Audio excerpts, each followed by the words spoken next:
and I will indicate you that where the importance of the trigeminal nerve is. Ladies and gentlemen, before going to trigeminal nerve, we have to understand our nervous system. There's brain, which is called as the central nervous system, where the cranial nerves, its plexus, and their ganglions are being generated.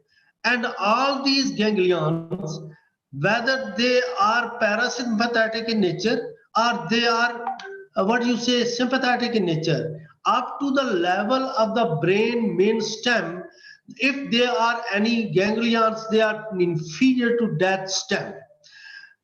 When we are talking of the below level, and that is the spinal tract or spinal cord, this whole tract is also with reference to the spinal nerves, its plexus, and there are different sympathetic ganglions which are present around it. And these spinal nerves basically control all the abdomen and thorax and even the lower limb and upper limb. These all spinal nerves are mainly concerned with our routine life and routine parameters.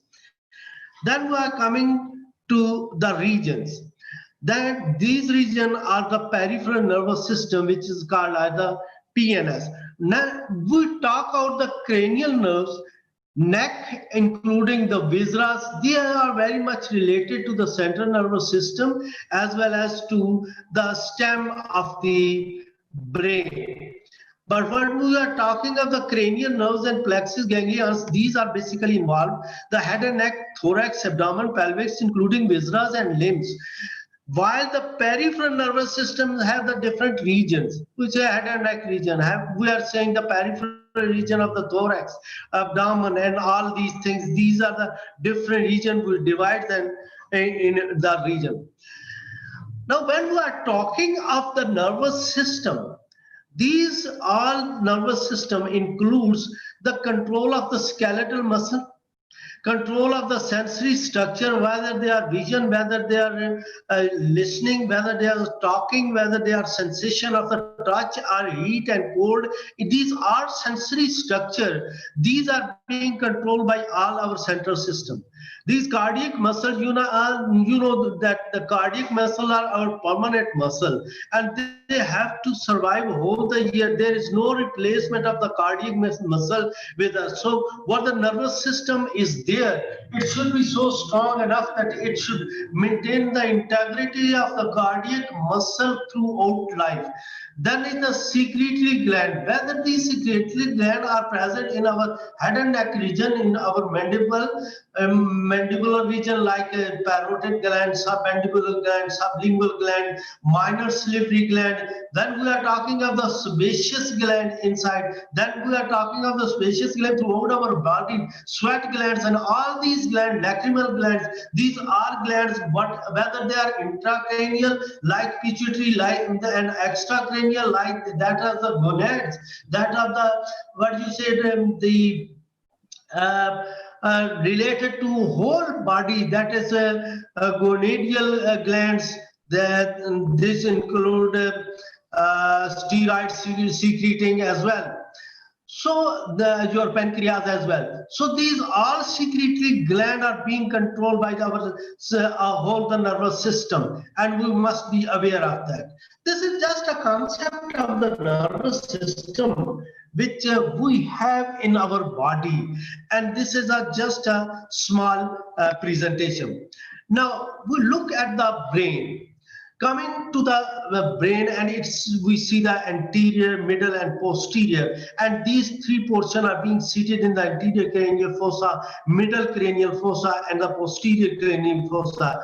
Then we have the pons, midbrain, and then we have the medulla, and these whole structure which is in front of you is basically is comprising of the 12 pair of the nerves which are attached to the base of the brain. These nerves, right starting from the olfactory, it is coming right up to here. And these all cranial nerves, which are the 12 cranial nerve pairs, they are in the base of the brain.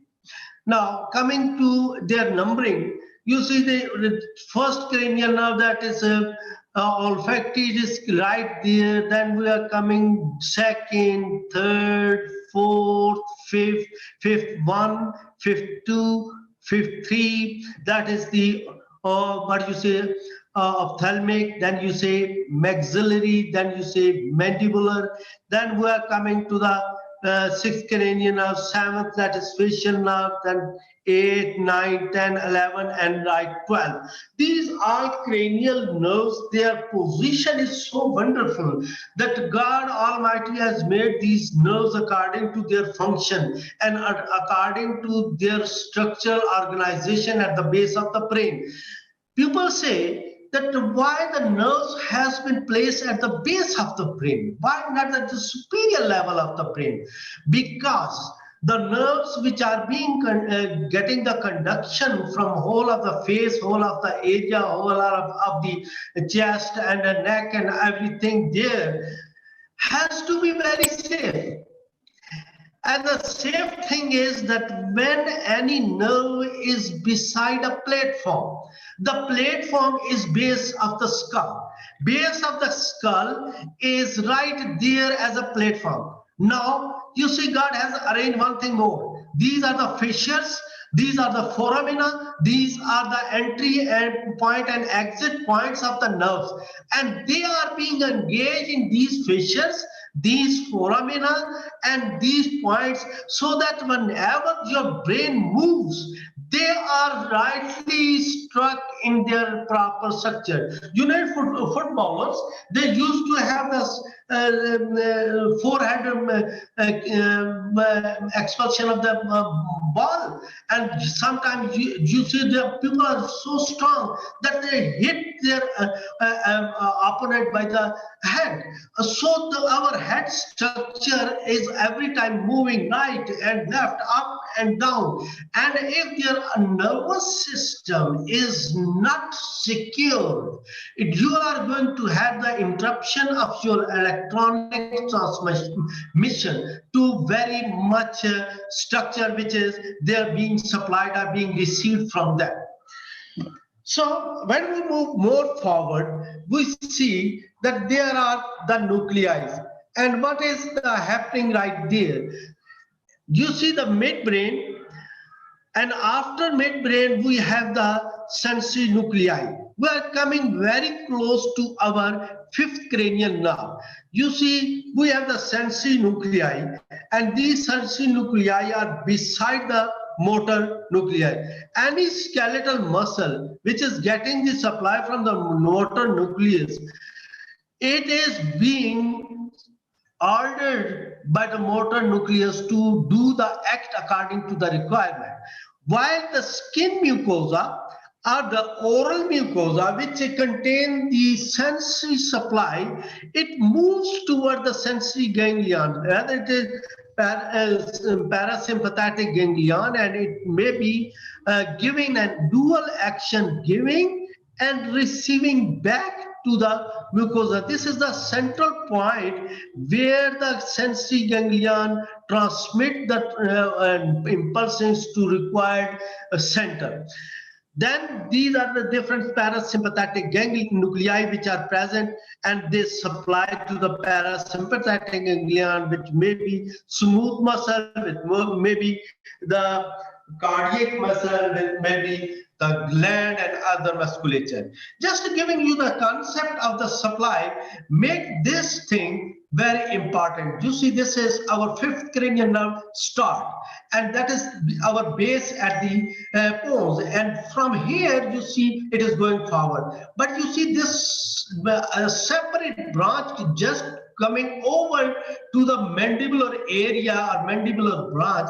This is the motor trunk. It is not within the structure of the sensory nerve of the mandibular branch. It is going separately there because the matter is different, because the function is different. function is different with reference to what you say, that it has to receive the impulses rather than giving the impulses. So if it is within the structure, the transmission may be interrupted. So God Almighty has made it a separate structure to the nervous sensory nerve, so that a perimyx unit is being placed in between this sensory and motor place. Moving forward and looking at the base of the brain, just we have removed the brain and we are seeing that this is the anterior cranial fossa, which is here bounded by the shelf of the greater wing of Sinai. Now here you see the middle cranial fossa, which has the multiple foramina at the base of the skull, and then is the posterior cranial fossa. Just see the petrous part of the temporal bone, which contain the middle area, and posterior to these all great nerves of the base of the skull, they are present in this posterior cranial fossa. The very important thing is that our vicinity is right here, and that vicinity is middle cranial fossa. Ladies and gentlemen, looking at the face outside, you see the distribution of different cranial nerves. That is, you see there is a cornea, there's nasal cavity, there's oral cavity, there is inside the meninges, anterior, posterior, and middle level. And then if you are going posterior surface at the occipital area, in the ear area, then at the neck area, anterior neck, middle neck, and posterior neck of the area, these all are being supplied by the cervical distribution of C1, C2, C3, C4, and C5. These are not, because the chapter of today, we will move directly to the our department, that is the trigeminal nerve. The nuclei, before going into detail of the trigeminal nerve, see the two neurons in the series involving the ANS innervation. That is the central nervous system. These are the preganglionic fiber. Then is the peripheral nervous system. There are the parasympathetic ganglion. Then these are the postganglionic form, and that is the target area. These are the three series that anything which is getting the target is being received by the ganglion, and then it is being transported to the ganglion in the central nervous system. Ladies and gentlemen, coming to the ganglion. Now, the trigeminal nerve is placed in three regions. One is the midbrain, which contain the mesocephalic nucleus. Second is the pons, which contain the mid and main important, that is the main sensory nucleus, and the spinal nucleus of the main cranial nerve, that is the main sensory nerve of whole of the body. Rather, you say that the main important trigeminal nerve nucleus is the fifth spinal nucleus. This is placed in medulla, and slight part of the pons is also involved in it.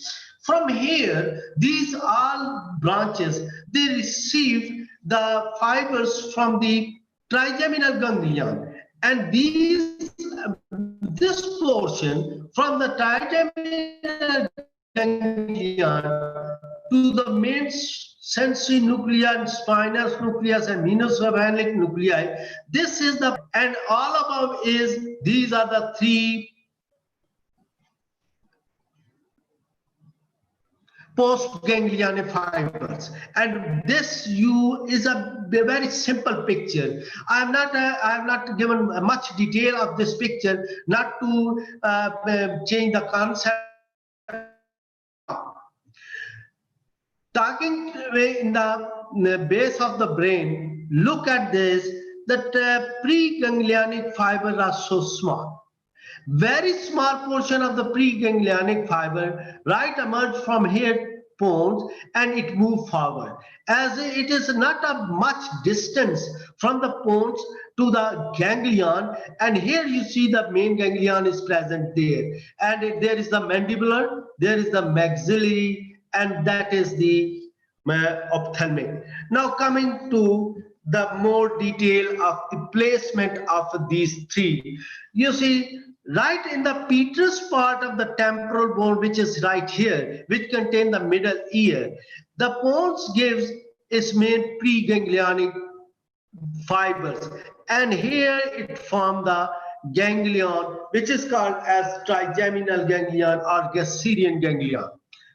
The anatomical position of Gasserian ganglion is very important to understand here.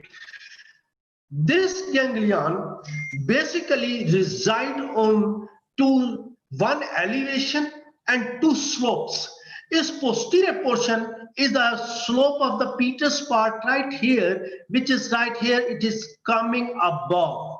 Then is the top of the petrous part of the temporal bone, which is a slightly elevation, and then it directly go deep into its own original position of the Gasserian ganglion or Gasserian fossa or Gasserian socket or Gasserian, well, people say Gasserian pocket sometimes, and it used to place itself right here.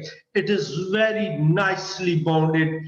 It is only and only there is one place on its lateral side where it is not being supported by the bone. You see, its inferior portion of the Gasserian ganglion, its top portion of the Gasserian ganglion, its posterior portion of the Gasserian ganglion, its medial portion of the Gasserian ganglion, its anterior portion of the Gasserian ganglion. It is everything is being supported by the bone. It's only the lateral aspect of the it is the only lateral aspect of the Gasserian ganglion which is being supported by the brain structure itself, and slightly anterior right, if you see here, that is the cavernous sinus, and this cavernous sinus also gave a very good support to our trigeminal nerve, not even its branches, but as well as to Gasserian ganglion as well. So God Almighty has placed the sensory ganglion in a very safe way. Now, certain variation, anatomical variations are there. One is the internal jugular, internal carotid artery. Right one emerging from its foramina, sometimes it's make a loop at the base of the Gasserian ganglion. This is very important to understand for the clinical variation. This internal carotid artery, you know, this do not give any branch in the cervical area and head area and neck area. It only gives its branches to the brain. As well as you see, when it emerges, it sometimes gives branches which has a certain malformation. Then there is malformation, there is any bulge, there is any loop, or there is any twist in the internal carotid artery at the level of the Gasserian ganglion, you will see that this bulge will hurt the trigeminal ganglion. So this hurting is one of the cause of what we will study later on is the trigeminal neuralgia. Sometime in the development, there is one ligament which is called the developmental ligament of sphenoid bone, which is sometimes being attached over the surface of the trigeminal ganglion. And this ligament, if it is fibrosed or it is being constricted, then it gives an extra pressure on the superior level of the trigeminal ganglion, and this superior level fibers also hurt the trigeminal ganglion. We are talking of the trigeminal ganglion. You see, trigeminal ganglion vicinity is very near to what you say cavernous sinus. There is a variation of the cavernous sinus. Cavernous sinus thrombosis with reference to its infection. The placement is right here, the cavernous sinus. Now, the cavernous sinus thrombosis is one of the very major infection which causes elevation, which causes inflammatory reaction, inflammation at the level of the trigeminal ganglion and its branches. So what happened? that it used to result into loss of the sensory supply of the face and any particular area as well. Then that is the with reference to the pressure within this venous chamber or house which is near to the gastrian ganglion. Coming forward, this mandibular foramina, maxillary foramina, and ophthalmic, what you say, that is the superior orbital fissure. Look at their position and their distance between each other. This is foramen ovale. It is approximately you can say 0.1 to 1.3 to 4 mm distance. This is less distance, that is maybe 3 to 4 mm. This distance is sometimes nearer and sometimes wider. It depends upon the skull to skull. It depends on the ladies. This distance is very less. In males, its distance is slightly increased between all these three branches. And so in the you say mega skulls, acromegaly skull, you will see that these distances are more. And with reference to fibrosis, with reference to the certain diseases, like I will mention here, osteopetrosis, I will mention here Paget bone disease, I will mention is trisomy 21. These are different syndromes and diseases results into the change of the distance between these foramina, which is very important. Which is important with reference to the supply. The area which is supplying to them, if the foramina is nearer to that, that enough supply. If it is getting wider and wider, sometimes restriction of the nerve, there may be any track, what you say, torque of the nerve, and it may hurt. Now, other point which is very important is the placement of a trigeminal ganglion with reference to our glenoid fossa. The glenoid fossa is the fossa of the temporomandibular joint, and temporomandibular joint fossa has a very thin layer between the middle cranial fossa and the superior part of the temporal bone. So it is also very important to see the thickness of the bone over to glenoid fossa. Sometimes in very severe trauma, it do penetrate the cranial base. Especially I'm talking of the condyle. Generally, it used to push it back. It goes to the posterior ear.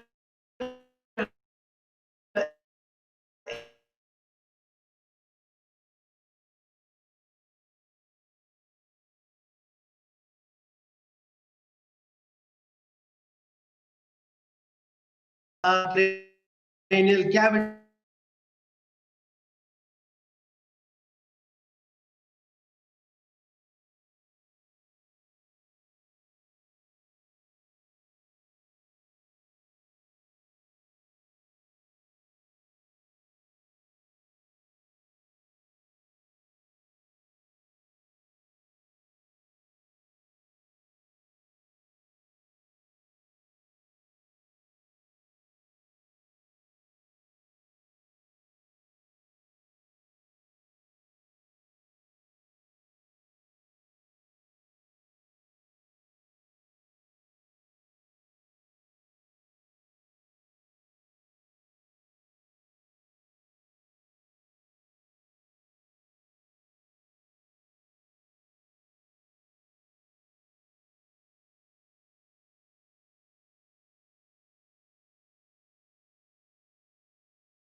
मैंने कहा ये आप computer का कोई problem चल रहा है बेटे?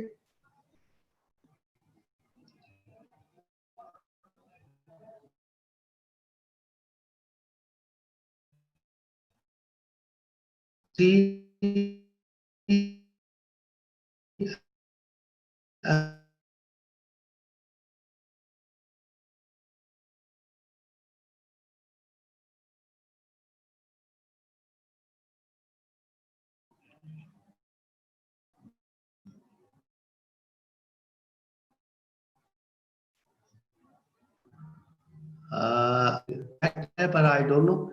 Can you hear me now?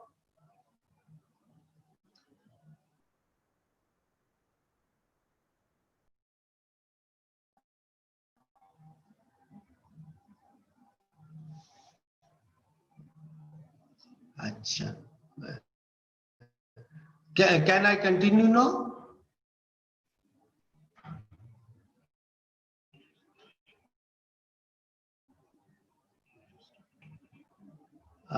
That is fine.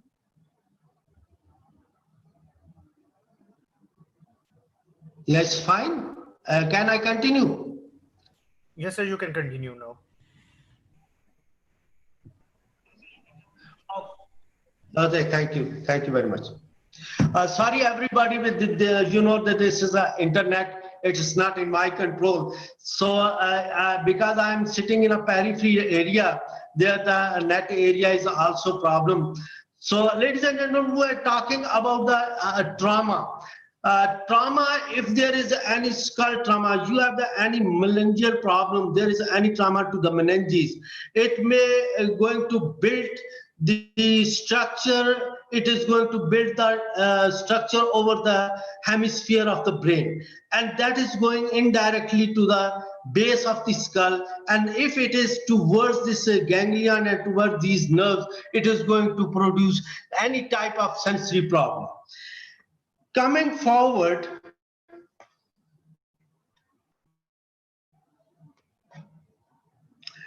fissure contains the orbital nerve, supraorbital notch, and foramina, and from here the supraorbital our ophthalmic nerve used to cross as well.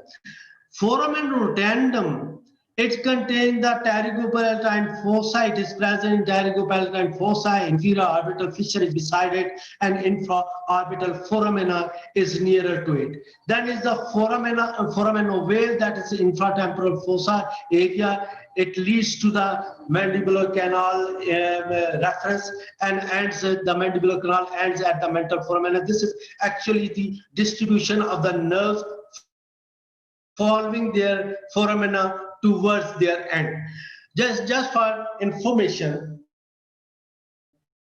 a picture, a very wonderful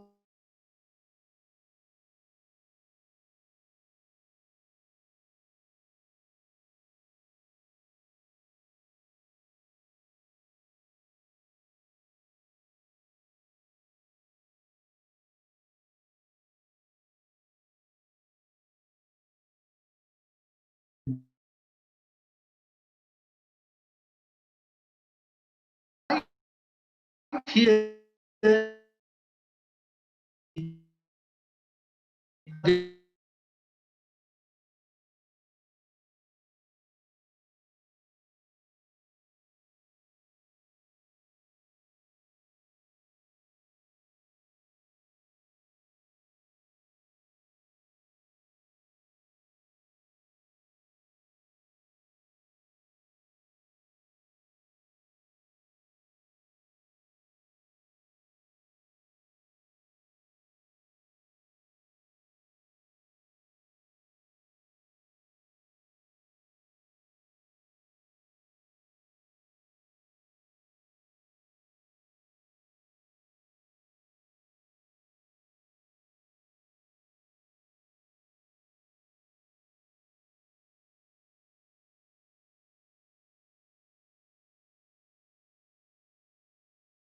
please unmute me.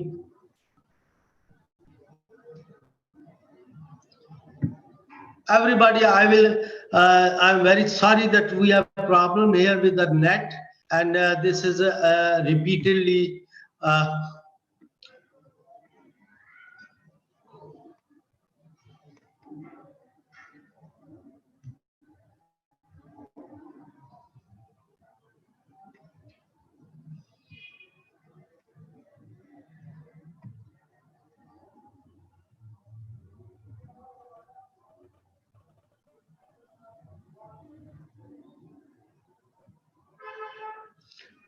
so this is the base of the brain, and here we have the trigeminal ganglion right there. The number one is the ophthalmic. You see, when ophthalmic move right from the Gacerian ganglion, it is taking the path towards the medial side of its main stem, and it's move along the not the Sorry, guys, we are lateral having but the some network medial wall. issues. We are fixing. It's fine now. Can I continue? Yes, sir. Okay, so that is the ophthalmic area, which you see it is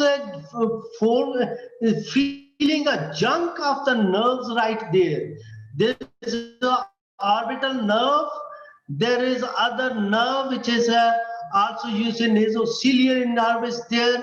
Then is the ciliary ganglion placed right there. This whole chunk is beside the ophthalmic division. When we are coming to the mandibular, maxillary nerve, that is the foramen rotundum.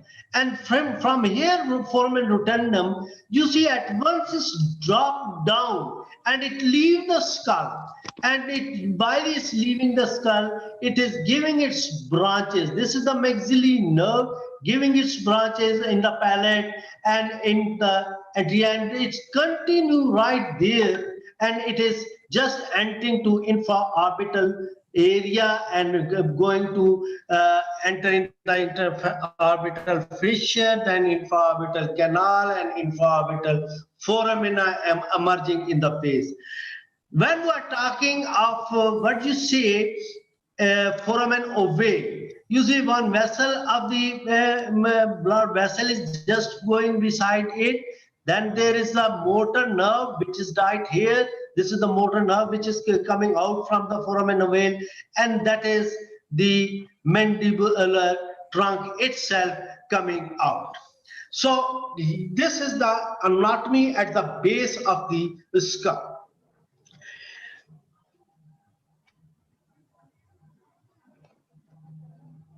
Now, we emerge out from the base of the skull, and this is so important to understand its branches.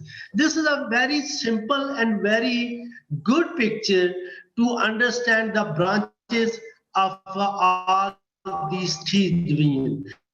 You see, this is the ophthalmic division. The supratrochlear and supraorbital nerves, they are from here. Then there is lateral nasal nerve which is going right from here, and then this is the nerve supplied to the superior eyelid and like this. So this is very simple to understand the ophthalmic branches.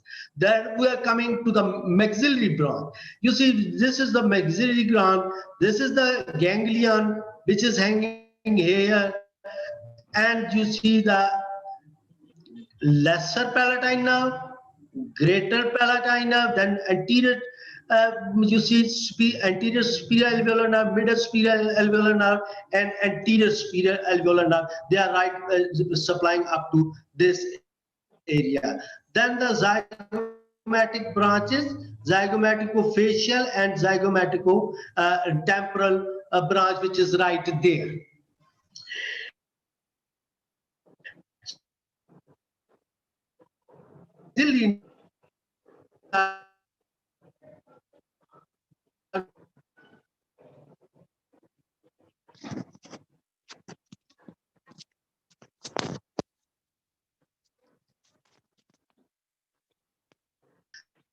Guys, there's some network issue, I guess.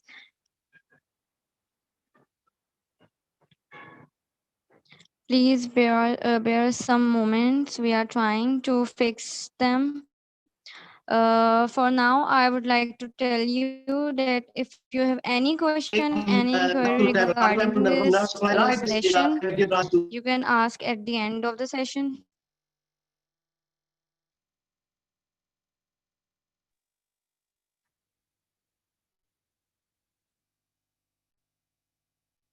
And if you want to become the member of AID, we'll let you know regarding the membership form at the end. Please stay connected.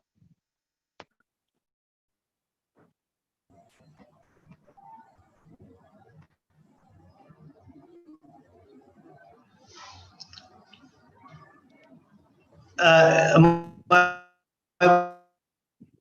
voice is there? Fine.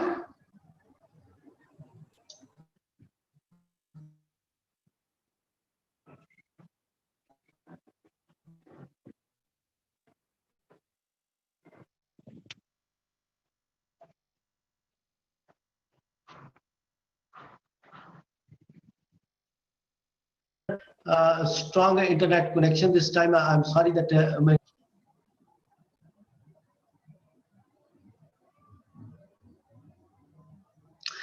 so we are right here, and this is the buccal branch, which is given as 3 branches to gingival area, to the buccal vestibular area and inferior vestibular area.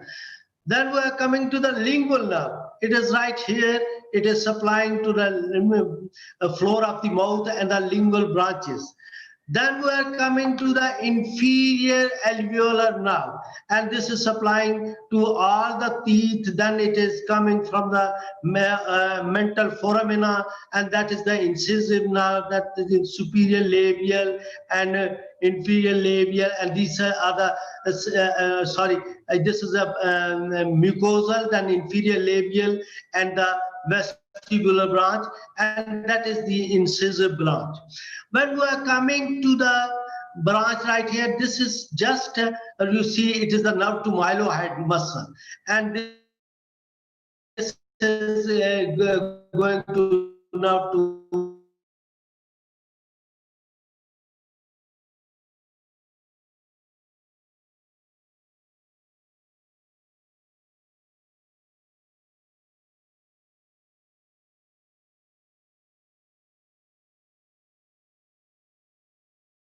thing on the this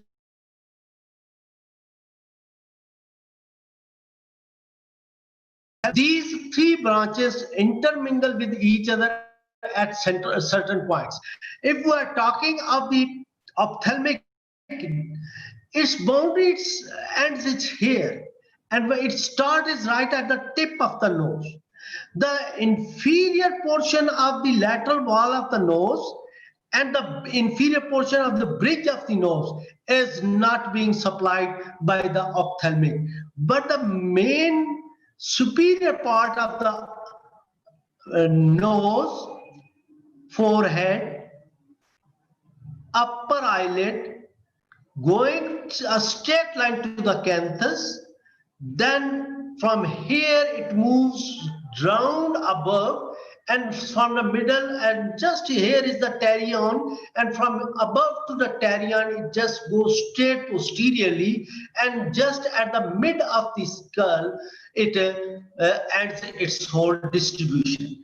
Now this is a very important nerve supply, because here forehead wrinkles, here the wrinkles of the eyebrow and eyebrow sensations, and here the middle, what you say, nose. These are sensations are being transmitted to the brain by the ophthalmic. The second important thing is maxillary. Now, maxillary is a middle branch which actually coordinate with the mandibular as well as the ophthalmic. You see, in mandibular, it is like a slanting straight line. just at the level of the upper lip, if you draw a straight line posteriorly at the mid of the cheek, at the slightly posterior to the canthus of the eye, you will see it's going above, and just at the above to the this is the zygomatic arch area, and approximately 1 centimeter to above to the arch, it become anteriorly and moving up to the mid.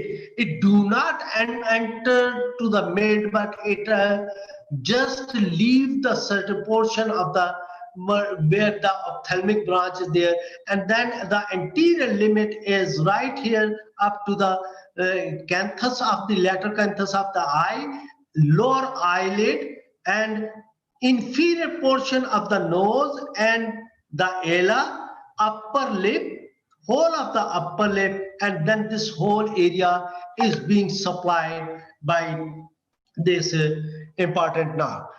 This nerve actually has the very important thing in sensation for this area, being main sensory getting from the infraorbital and other branches as well of the maxillary nerve. Now we are moving to next nerve, that is the maxillary mandibular nerve division. You see mandibular nerve division, if you see here, it is coordinating above with ophthalmic and anteriorly with the maxillary. So that this level, you see it is coming with the ophthalmic, which is just going up to this level. Then a straight line, and this portion, anterior portion, tragus, and this just anterior portion of the external acoustic meatus, it is being supplied by the mandibular. Sorry. This is being supplied by the mandibular area. Now, this is a big confusion that sometimes it is being this posterior portion, you well know it is supplied by the cervical nerves, and this is supplied by the mandibular nerve. This anterior portion running over the zygomatic arch, coming to the buccinated area, and this whole of the area just going in a flat line like a river coming down lateral portion of the lip, then lower lip, chin area, and slightly above to digastric muscle area. This is whole of the mandibular trunk which is supplying the. So ladies and gentlemen, today we have emphasized in a very simple way, not going into much detail of the trigeminal nerve, but on a clinical way and on what you say different pathological relation, we have covered the trigeminal nerve. In the end slide, you see this is our summary of today's lecture, that we have the three nuclei, that is mesocephalic nucleus, main sensory nucleus, spinal nucleus. This is going to produce the preganglionic fibers, and these preganglionic fibers ends into trigeminal ganglion, which is placed there and giving the three branches, that is ophthalmic, that is maxillary, that is mandibular. They are being supplied in different area, having different region which are supplying right there. So keeping in mind all this today's presentation, we are going to move forward with the other things, like in next time we are going to inshallah have the pain and pain distribution and pain physiology, pain pathophysiology with respect to trigeminal nerve, and it's today we have covered in a very summarized way the trigeminal nerve. Now, if you have any question, you can ask me the question by raising your hand, as well as you can give me your question in the It's over to the organizers.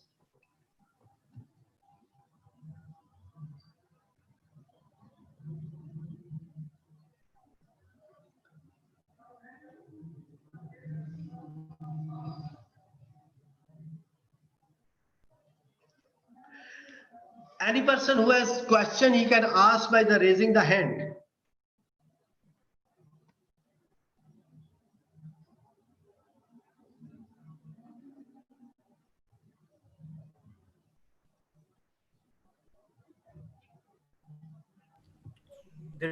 There is a question.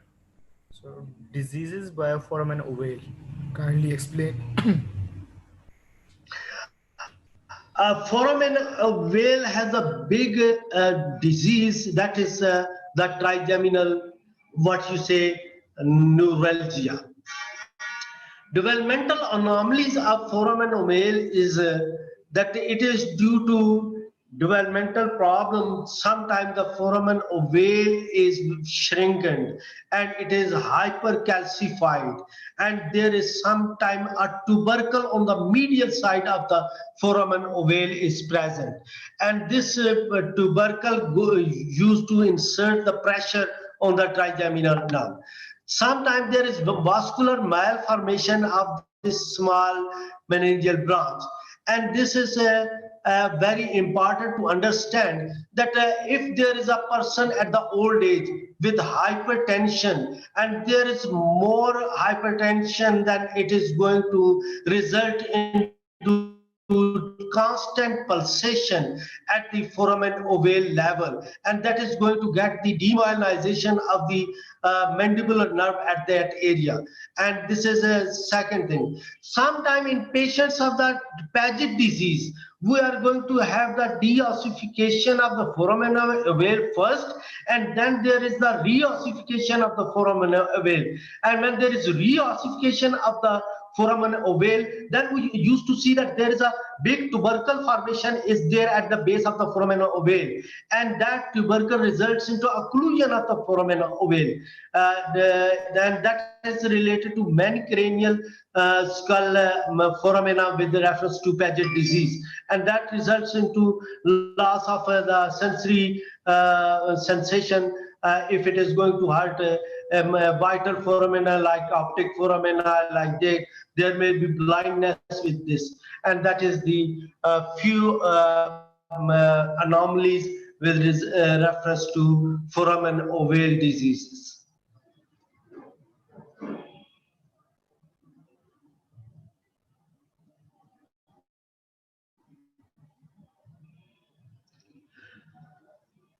This is one question asked to me, that what surgical treatment of trigeminal neuralgia. Sure, there are so many surgical techniques. There are one is called the extracranial technique. Second is called intracranial technique, and that we are going to study in detail. This seminar of trigeminal season is approximately of 3 months, and I will just go. My main target is to give you the main understanding of the trigeminal neuralgia and trigeminal diseases. But I have seen the main thing that, like we have done the season of the TMJ, where we actually want to give the detail of the trigeminal TMD, but the people, because they don't know the basis of a TMJ and its pathophysiology, sorry, conducted the season. Same, our target is like that we are going to cover all the parameters of the trigeminal, not only trigeminal neuralgia, we will cover our other diseases as well with relation to trigeminal nerve. This one question is given, the what surgical treatment of trigeminal, that as I have replied. Sir, can you please repeat the foramen rotundum pathology? It is right there in the Facebook as well. This our recording is there. You can check it from there. But it is the same like foramen rotundum there, because there is no vascular supply there. There is no any vessel passing through the foramen ovale. So there is one thing is less. But the position of a foramen ovale is more promising to the cavernous sinus. So the cavernous sinus lesion more hurt the maxillary nerve as compared to that of the mandibular nerve. That is the main thing there. Then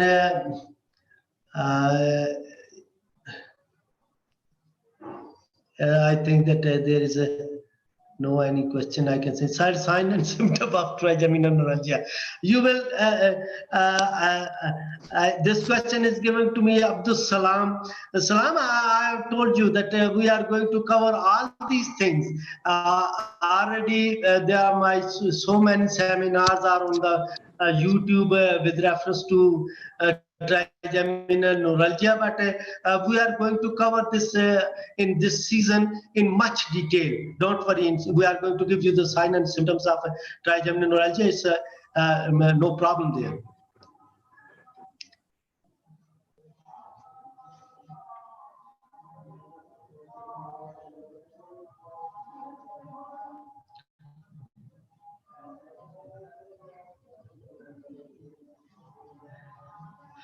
I think there is no any question.